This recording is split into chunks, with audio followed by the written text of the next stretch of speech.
Welcome to Pleasant View Gardens. We are here today to kick off the summer food program. My name is Paul Graziano. I'm the Commissioner of Housing for the City of Baltimore. I'm very, very pleased that you're all here. I'm most especially pleased at all the young folks who are here, because that's why we're here. We're here for them. And we're at the Pleasant View Gardens Community Center here. Pleasant View, I believe, is one of the sites that will have the food program. I understand that pretty much all of the Housing Authority sites will be served through our program. I think Gilmore might have their own program, but all of the family public housing sites will be covered this summer for the meals program. So I'm really very, very happy that we were able to expand in that fashion. I'd like to, on behalf of the mayor, who is unfortunately unable to be here today, I believe she's attending a funeral, I wanted to say that this is a very, very important program for the mayor, for the city. It is a program that deals with that time frame between the time the kids get out of school and the time they go back and just before Labor Day. We know that there are meals programs throughout the year, but we know that the summer can be a period when kids can really suffer from a lack of good nutrition without this program. And so we are here today, and I think we're kicking off the 10th year, is it, Reggie? The 10th year that we've been operating this program. And since 2006, we have served more than 8 million children, meals to children, throughout the city. And about 3.5 million of those were breakfasts and 4.6 million were lunches. So that's a pretty large number. That's a lot of meals, isn't that, kids? 8 million meals? Yes. Do you think you could eat 8 million meals in your lifetime? Yes. One of you. Can you eat? I think we have to do the arithmetic, and I have to sort it out myself. I don't think you could do 8 million meals. You can do 8 million? All by yourself? Well, let's say if you live to be 100 years old and 365 days, I don't know. I mean, are we counting just the summer or the whole thing? The whole year. Okay. Well, maybe, 3,000. So there'd be 10 years would be 10,000. I think you'd have to do that's a lot of meals. Maybe the whole group of you and all your friends. I don't know. If you ate 8,000 meals in your lifetime, that's a lot of food. I don't think you. We'll go back and check the arithmetic though, because he seems to be pretty adamant that he can do it.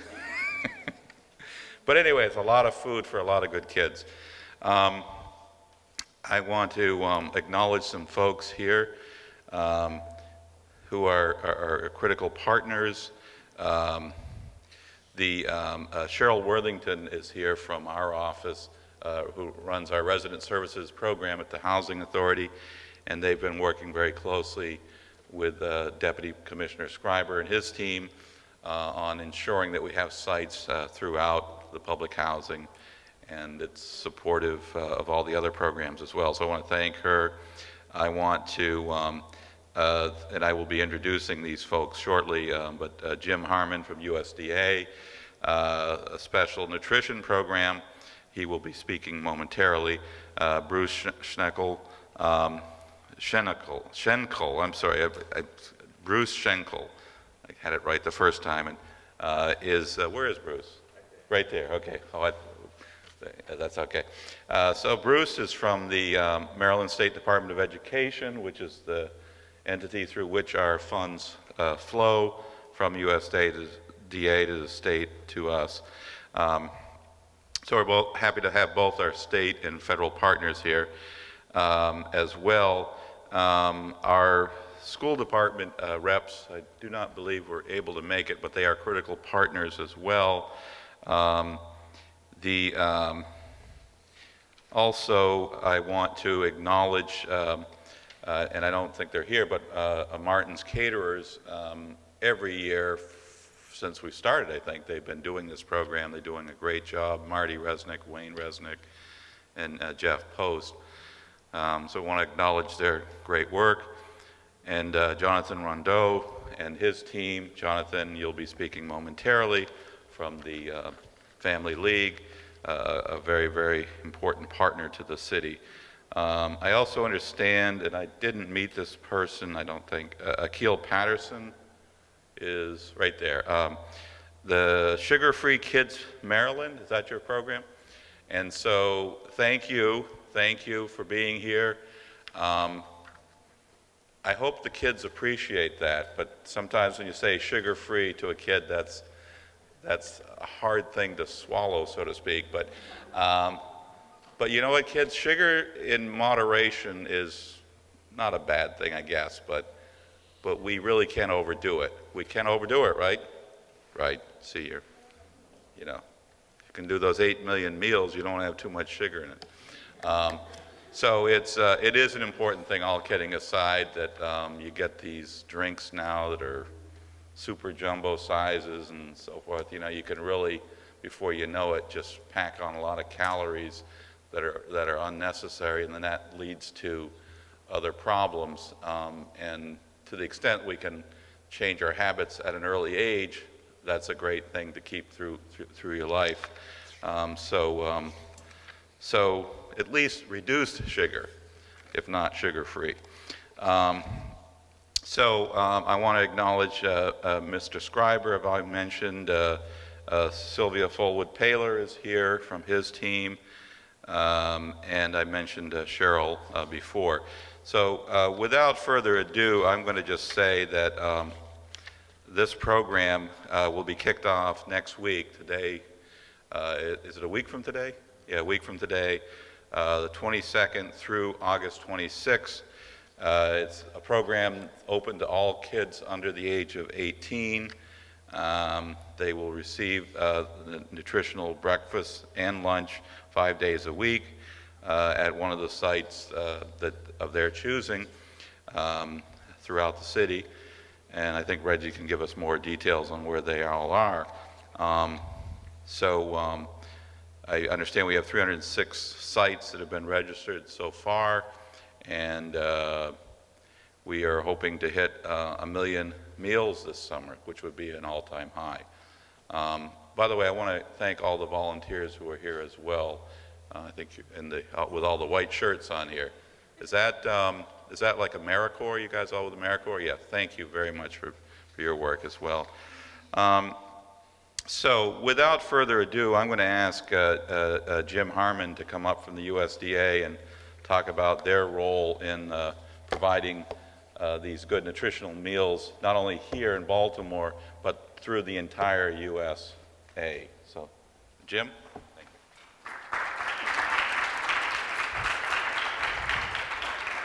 Thank you, Commissioner. Good afternoon, everybody. How are you all? Good? I came in a little earlier, and I've been watching the students here, and they're very well behaved. You should be very proud of yourself. Good job. I'm so happy to be here to represent the U.S. Department of Agriculture to help you kick off the summer meals program for this year. You know, at USDA, providing nutritious meals to children in the summer continues to be one of our very highest priorities.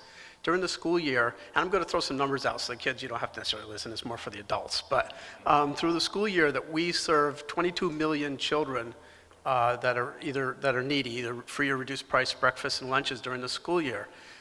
What happens when school's out? A lot of these children lose access to those nutritious meals. So that's what the summer program is all about. We're committed to making sure that these meals are provided through the summer to both children and teens, to allow them to have, first of all, to fill that food insecurity gap, but also providing summer enrichment opportunities as well as physical activity so that they're having an enjoyable summer and you're all ready to come back to school, ready to learn. Nationally, by all accounts, we had a huge success last year. We served throughout the country over 190 million meals at over 66,000 feeding sites. So we're very proud of that. And over the last 7 years, throughout the country, we've served 1.2 billion meals. So that's, again, something we're very proud of. And here right in Baltimore, of course, and you're going to hear the numbers from a few people, so I'll actually leave it to them to say, but the Baltimore program over this many years has been very successful. And we've done our part to try to help out where we can, and very pleased, as I said again, to be here today for that. They did have an increase of over 40,000 meals last summer from the summer before, and we're really confident that with the help of certainly the leadership of Mayor Rawlings Blake, with the Baltimore Housing, with the Family League, and also Baltimore City Public Schools, that is going to do even better this year. Something unique that happened this year with USDA, our feeding programs are partnering with the Department of Labor and Department of Education to promote the Summer Opportunity Project, which is a White House initiative to expand the opportunities for youth throughout the summer. So our part is providing the school meals.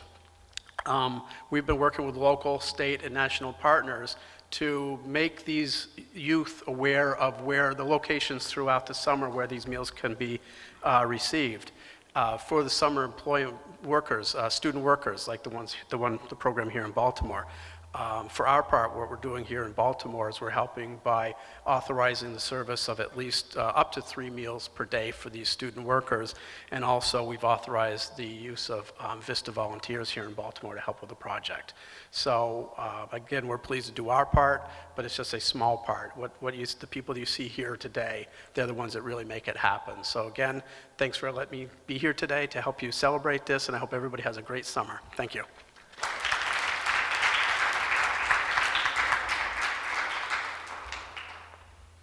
I'm still working on this arithmetic, but I think you'd have to live about 730 years if you had 3 meals a day to get to 8 million. I'm going to double check my math, but you might want to double check your life expectancy, because you'd set some real records there if you'll live that long. But maybe it's a group, and we could all work on that. I missed Jill Pardini, who's the Assistant Deputy Mayor for Health and Human Services, Education and Youth. She's in the back there. I want to thank her for being here. And also, the most important thing, I was so worried about how many meals these kids could eat in a lifetime that I forgot that they're supposed to come up here and perform and talk about the 5 food groups. That's what I eat. So Roxanne, are you going to kick off this event with our kids? So why don't you come on up, and then we'll go back to the speakers. So.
highlight of the morning here, the afternoon. That was great. That was great. The 5 food groups. Speaking of 5 or 4 or whatever, you know, maybe if you had 4 meals a day, like breakfast, lunch, dinner, and a snack dinner, and something else, you could get those 8 million meals in 547 years instead of 730. So we'll work our way down here, you know. You know, we might get close.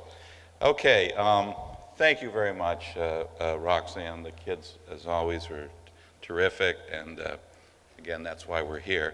And now I'd like to hear from our state partner, Bruce Schenkel, who's the program specialist at the Maryland State Department of Education. So, Bruce, you want to come on up? Thank you very much. Thanks, Commissioner Graziano. So I got one question for the students in the room. That's probably the most important question. When's the last day of school? Is that not the most important day of the year? Okay, all right.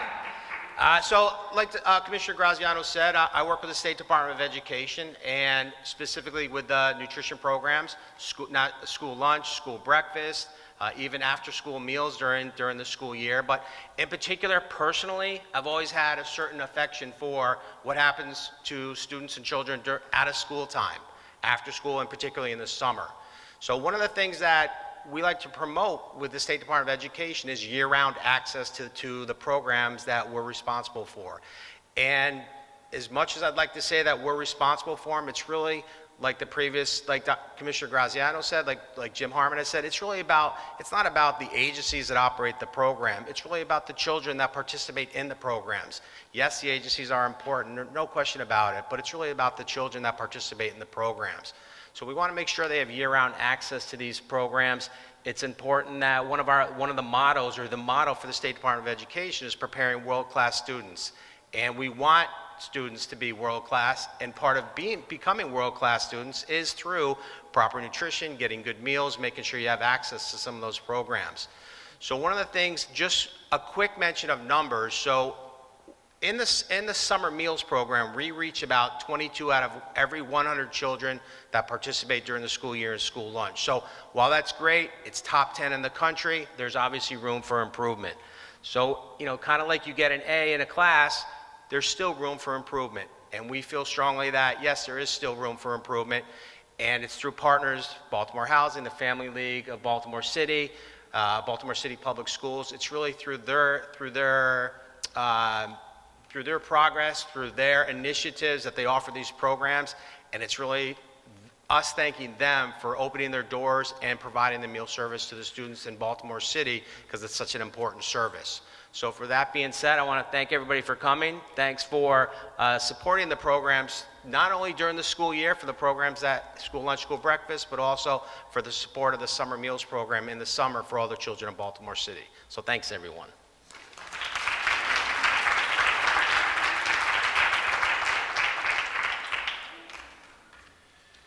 So we've heard from Mr. Harmon at the Fed level and Mr. Schenkel at the state level, and so we, the city, are the operators here, and Deputy Commissioner Schreiber is my first deputy and the one who does so many things for us, but this I know is a particularly important thing for Reggie, because it's about our future. It's about the children who are our future.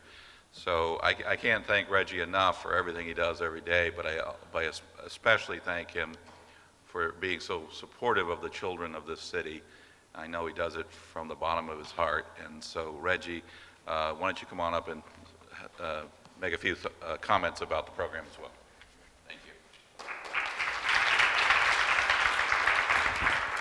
Thank you. Thank you, Commissioner. I am near and dear to the children of this city. As a product of this city who grew up in poverty, who understood what it meant to go without a meal at night. I'm one of 8 children who suffered pain and suffering as a young man. Is near and dear to me today, that we are in a position to provide some assistance for the most beautiful products of our future, which is our children.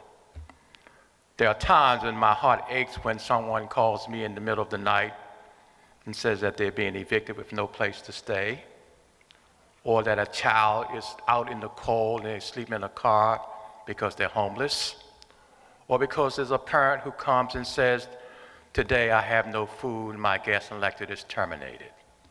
That's not happens one day in this city, that happens every day in this city. There's a certain passion you must have to care about the most vulnerable population of this city. 23.7% of the people in this city are at the poverty level below. Just think about that number, 622,000 people in this city. And 22% of those individuals are people who are going through pain and suffering, who don't know whether they're going to eat, sleep, or heat. Isn't that devastating to think about? So when I hear about this program that we started 10 years ago that was down about 300 children, that we brought up to 800, 900,000 children per annual, it gives me great pleasure and joy. And what makes it so more important to me, I live this. I don't talk this, I live this. I live this and I feel the pain when children are suffering and going through hardship, or when parents have no place to go.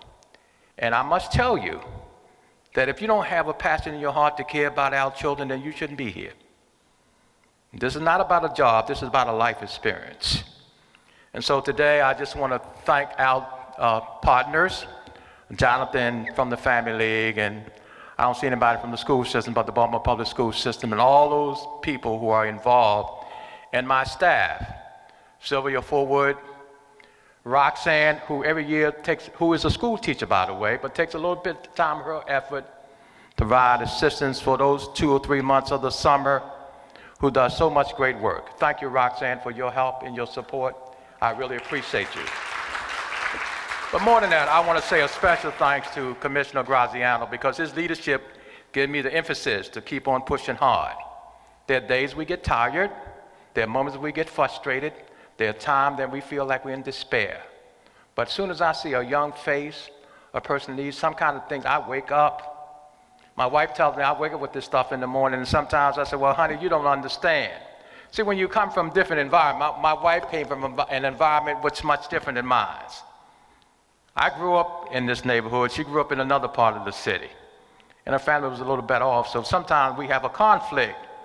But the most things we agree on is that our most important products are for our children. And so let me thank those partners. And this year, our goal is 1.2 million meals. We're going to reach that goal because I have people out there working every day. We're in every corner of this city. We've been in Brooklyn.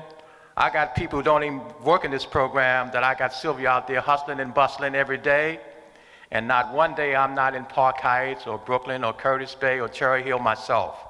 So I don't just walk this walk, I talk this talk because it means something. And when it means something, you do something. And when you do something, that means you get some results. So people just understand that the program is very important to us. It means a lot to us, and no matter what happens, be it rain, snow, sleep, sunshine, we're going to be with you 100%. And God gives us a will. If God gives us a will, we will do it. So thank you so much. Bruce, thank you for your support. You've been a true partner over the years. I thank you. Mr. Harmon, thank you from the USDA. I appreciate everyone who's participated, who gave us the kind of support we need to make this a better future for our children. Our most important product is those people there. You know, my time here may be limited. Their time may be longer. And if we can make life a little better, you know the old song, reach out and touch somebody's hand, makes us a better place if you can? That's what it's all about. If you're not reaching out and touch somebody's hand or making this a better place, then what are we here for? Well, thank you so much, Commissioner Graziano.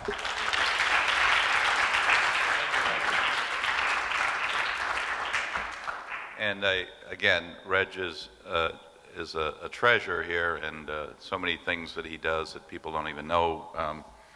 They don't know the half of it, really, but just invaluable. I'm told there is one rep from the school system, Elizabeth March Etta is right here in the back, and you're with the Food and Nutrition Services of City Schools? Yes, so thank you for being here. You're a very, very important partner as well. And the final speaker today is also a very critical partner with the Family League of Baltimore City, is Jonathan Rondeau. Jonathan, you want to come on up? Good afternoon. So, thank you all for that great performance. It was great. We at Family League are looking forward with all our partners here today as we look to years past to make sure the summer in Baltimore is about food and fun. With each passing summer, we've helped to ensure more meals are available at more locations around the city throughout the summer with our partners like Baltimore Housing, Baltimore City Public Schools, the Maryland Food Bank, and also Family League. We are truly grateful for the work of Mayor Stephanie Rawlings Blake to make access to food such a critical part of her platform, as well as, again, our partners at City Schools, MSDE, Recreation and Parks, USDA, and other partners. The news is good. We've increased our average daily participation in the summer months since the beginning by 76%. That is huge. But as speakers before me spoke, we have much more to do. We are only scratching the surface for the number of students that actually qualify for free meals in the summer. The fact is, as Reggie talked about, a quarter of our residents suffer from food insecurity. But more than 50% of our residents also suffer from not having enough access to resources for food as well. So even those living above the poverty line are still struggling with food insecurity. At Family League, we envision a day where every child grows up in a family that thrives and is healthy. And one key ingredient to that is making sure that children of all ages have ready access to nutritious meals. To achieve that goal, Family League is partnering with the city once again this summer to have our Be More Super Summer campaign, which if you go to www.bemoresupersummer.org, you can put your address in and find a meal site closest to you, whether that site is facilitated by Housing, Family League, the Food Bank, City Schools, you simply put that address. In addition to meals, it has programs, many of which are free, day-long programs that you can search by zip code, address, and get actually print off directions on how to get right there.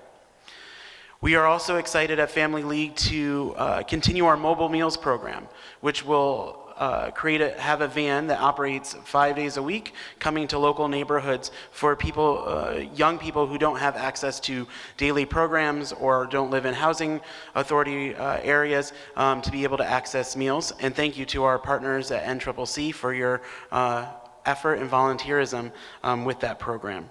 So I encourage you to check out bemoresupersummer.org throughout the summer as it's updated regularly. And thank you all for your hard work. Thank you.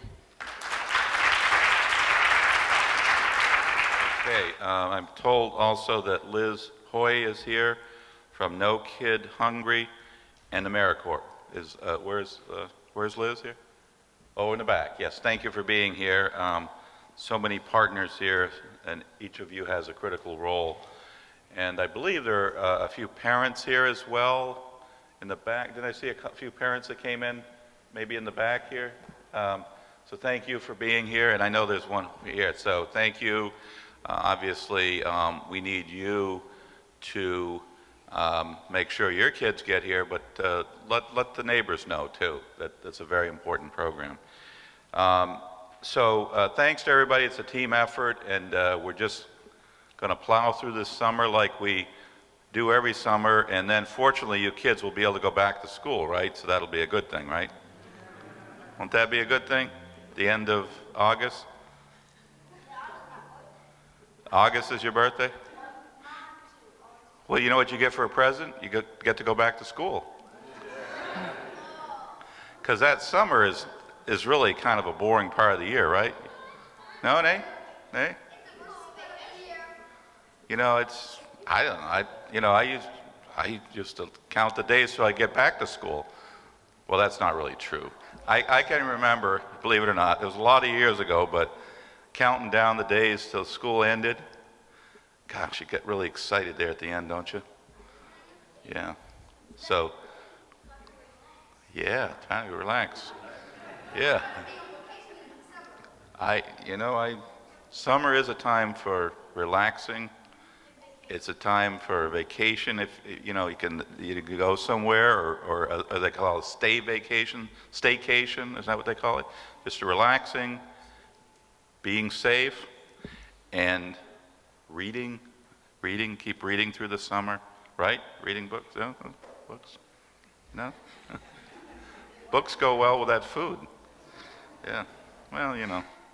Anyway, I really wish you kids the best this summer, and I understand that you all want to come on up and do a thank you closing. Is that are we gonna do that? And give us the here, like that. Thank you, everyone, for making it possible. I'm sorry. Okay, try it here.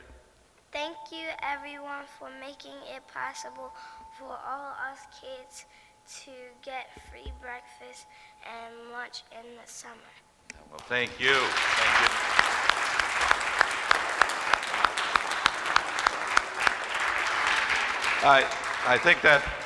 I think that pretty well captures it. Again, that's why we're all here, and Reggie certainly spoke eloquently of why it's so important for kids to get those nutritious meals, and especially during the summer season when there aren't the other alternatives. So I think we're going to do a little photo op.